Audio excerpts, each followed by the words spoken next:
здесь вот получился тоже такой неплохой вариант тоже пруда, тоже продольный, копанный, 4 метра в глубину. Техника мощная работала.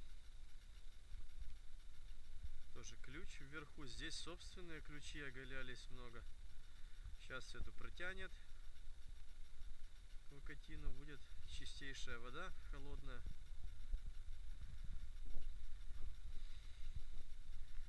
А ниже вот тот пруд второй. И дальше третий и четвертый. Все стоит на этом, на ручье, на ключе.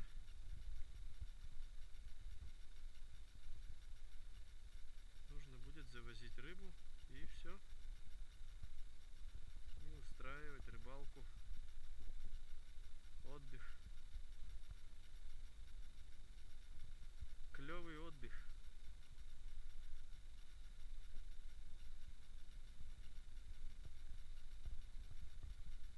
Дорога рядом, подъездные хорошие.